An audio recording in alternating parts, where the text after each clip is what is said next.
আসসালামু আলাইকুম ওয়া রাহমাতুল্লাহি ওয়া বারাকাতুহু। রাব্বি ইশরাহ লি সাদরি ওয়া ইয়াসসির লি আমরি ওয়াহলুল উকদাতাম মিন লিসানি ইয়াফকাহু কওলি। শ্রদ্ধেয় মুসলিম দিনী ভাই বোনেরা, আজকের ভিডিওতে আমার আলোচনার বিষয়বস্তু হচ্ছে জাতীয় সঙ্গীত নিয়ে।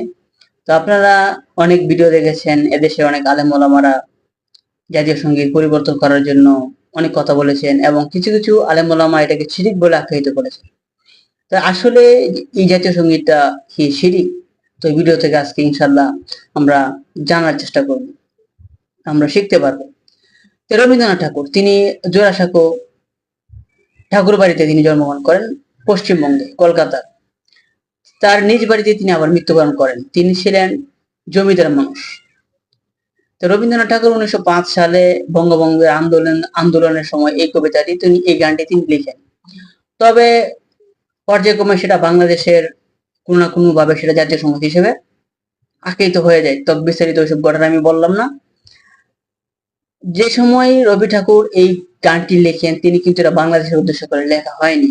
সেই সময় কিন্তু বাংলাদেশ ছিল না। তারপর বাংলাদেশ স্বাধীন হওয়ার পর, আলাদা হওয়ার পর এই কবিতাটি বাংলাদেশের কোনো না কোনো পর্যায়ে জাতীয় সঙ্গীত হিসেবে আখ্যায়িত হয়ে যায়। তো অনেক আলেম ওলামা এটাকে চেঞ্জ করার জন্য অনেক কথা বলেছে, কিন্তু আদর্শ তা চেঞ্জ হয়নি, সেটা এভাবেই চলছে। তো আসুন আমরা দেখি এই জাতীয় সঙ্গীতের ভিতরে কি আছে। তো আমরা তো আরেকটা কথা বলে নিই এর আগে, যে রবি ঠাকুর মুসলমান না, তিনি হচ্ছে অন্য ধর্মের মানুষ। তিনি আমাদের বাংলাদেশেরও না, তিনি হচ্ছে ভারতের পশ্চিমবঙ্গের মানুষ, কলকাতা। যারা হিন্দু মানুষ, হিন্দু ধর্মের লোক অনুসরণ করে, তারা কিন্তু আর আমাদের এক আল্লাহকে তারা বিশ্বাস করে না। তারা কিন্তু দেবদেবী, যেমন মা দুর্গা, মা কালী, মা অমুক, যাক ওরা সেটাকে তারা বিশ্বাস করে, সেটাকে তারা পূজা করে। সেম বাংলাদেশে এরকম অনেক লোক আছে, যে অনেকের বাবা আছে দয়াল বাবা, খাজা বাবা, ল্যাংটা বাবা, অনেক কিছু বাবা আছে বাংলাদেশে। আমাদের দেশে যেরকম বাবা রয়েছে মানুষের, পীর সাহেবদের, যেমন হিন্দুদেরও মা রয়েছে, মা কালী, মা দুর্গা, মা অমুক, মা তমুক। রবীন্দ্রনাথ ঠাকুর যে কবিতাটি আজকে আমি পড়বো সেটা আপনি উইকিপিডিয়াতে পেয়ে যাবেন। আমরা কিন্তু স্কুল কলেজে সবটা কিন্তু আমরা পড়ি না, আমরা কিন্তু সবটুকু কবিতা কিন্তু আমরা জানি না। আসুন দেখি রবি ঠাকুর কি বলেছেন তার এই গানটিতে। আমার সোনার বাংলা আমি তোমায় ভালোবাসি, চিরদিন তোমার আকাশ তোমার বাতাস আমার প্রাণে বাজাই বাসি, ওমা ফাগুনে তোর আমের বনে গানে পাগল করে মরি হায় হায় রে। তাহলে এই জায়গায় বলছে চিরদিন তোমার আকাশ তোমার বাতাস আমার প্রাণে বাজাই বাসি।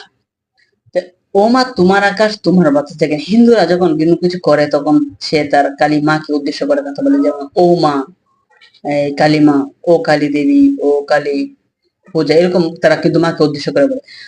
সেম কথা রবি ঠাকুর এই কথাটা বলেছে যে ও মা তোমার আকাশ, মানে বলতেছে যে এটা হচ্ছে ওর মা কালিমার আকাশ, ওর মা কালিমার বাতাস। কিন্তু আল্লাহ বলেছেন আসমান জমিনের নিচে যা কিছু আছে সবকিছু হচ্ছে আল্লাহ। আসমান জমিনের মালিক আল্লাহ, আসমানের মালিক আল্লাহ, জমিনের মালিক আল্লাহ, এই বাতাসের মালিক আল্লাহ, সবকিছু মালিক কিন্তু আল্লাহ। কিন্তু আমরা যখন এই কবিতাটা পড়ি তখন কিন্তু এত কিছু ভাবি না যে এই কথাটা শিরক কিনা। তা আসলে কিন্তু এই কথাটা শিরক। তো আরো কিছু লাইন আছে যে শিরকি কথা, শিরকি, যে ইসলাম বিরোধী কথা, যে তাওহীদ বিরোধী কথা। সেটা সেটা হচ্ছে যে মা তোর বদন খানি মলিন হলে, ও মা আমায় আমি নয়ন জলে বাসি। মানে মা তোর বদন খানি মলিন হলে, মানে হচ্ছে মা খালি যদি আমার প্রতি রাগ হয়, মলিন হয়, খারাপ মনে করে, তাহলে কিন্তু আমি নয়ন জলে ভাসি, মানে আমার চোখ দিয়ে পানি পড়ে, এরকম। যেমন মুসলিমরা তাহাজ্জুদ সালাতে রাতে আল্লাহর ইবাদত করে, কান্নাকাটি করে, আল্লাহর কাছে ক্ষমা প্রার্থনা চায়। সেরকম রবি ঠাকুর বলেছে ও তার মার কাছে যদি মা তার পক্ষে মানে খারাপ মনে হয়, তখন সে তার চোখের জল বাসে, মানে পানি বাসে, চোখ থেকে পানি বের হয়। তো আরো কিছু আছে যেগুলো আমরা পড়ি না কোনো সময়। ও মা তোর চরণ তলে দিলেম এই মাথা পেতে, দেগো তোর পায়ের দোলা সে যে আমার মাথায় মানিক হবে। এই জায়গায় রবি ঠাকুর কি বলেছে যে যে ও মা তোর চরণ তলে, মানে ও মা, ও কালী মা তোর পায়ের নিচে আমার মাথা নত করে দিলাম, দেগো তোর পায়ের দোলা, মানে মা কালীর পায়ের দোলা যেন আমার মাথায় মানিক হবে, যেন তার মাথায় এই মানিক হবে, সেই কথা বলেছে। যে যে হিন্দুরা আমরা যখন আল্লাহ সেজদা করি তখন আমরা আল্লাহর উদ্দেশ্যে সেজদা করি, এটা হচ্ছে মুসলমানদের কর্তব্য, দায়িত্ব, যে আল্লাহর ইবাদত করা। সেম ঠাকুর এই কথাটা বলেছে যে ও মা তোর চরণ তলে, মানে তার পায়ের নিচে তার মাথা সেজদা করবে মা কালীর কাছে, আল্লাহর কাছে না, যে দেব তোর পায়ের ধুলা, তোমার এই পায়ের ধুলো যেন আমার মাথায় মানিক হবে। তারপর লিখছে যে ও মা গরিবের ধন যা আছে তাই দিব চরণ তলে, মরি হাই হাই রে।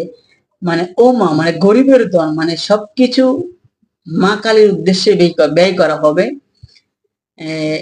তা দিব চরণ তলে মানে পায়ের নিচে। যে আমরা আমরা যখন মসজিদে দান করি, মুসলমানরা যখন মসজিদে দান করে, সেম সেম কিন্তু তারা মন্দিরে মাকে দান করবে। রবি ঠাকুর এই কথাই বলেছে যে ও মা গরিবের ধন যা আছে তাই দিব চরণ তলে, মানে গরিবের টাকা পয়সা যা আছে সব মাকে দিয়ে দিবে, মার নামে মানত করে দিয়ে মাকে দিয়ে দিবে। সেটা সে কিন্তু রবি ঠাকুর এই কথাটা বলেছে। তারপর বলেছে আমি পরের ঘরে কিনবো না আর, মা তোর ভূষণ বলে গলায় ফাঁসি, মানে আমি আর পরের জন্য আর কিছু কিনবো না, মা তোর ভূষণ বলে গলায় ফাঁসি, মানে আমি অন্যের জন্য কিছু করবো, সবকিছু তোমার জন্য করবো, যে গলায় যদি আমার ফাঁসি হয় তাও তোমার জন্য আমি করবো।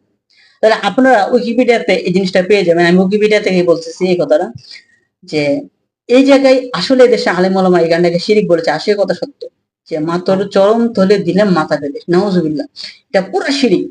তাহলে এই শিরকি গান কেন আমরা গাই? তাহলে এই শিরকি গানকে আমাদের এদেশ থেকে পরিবর্তন করা দরকার না?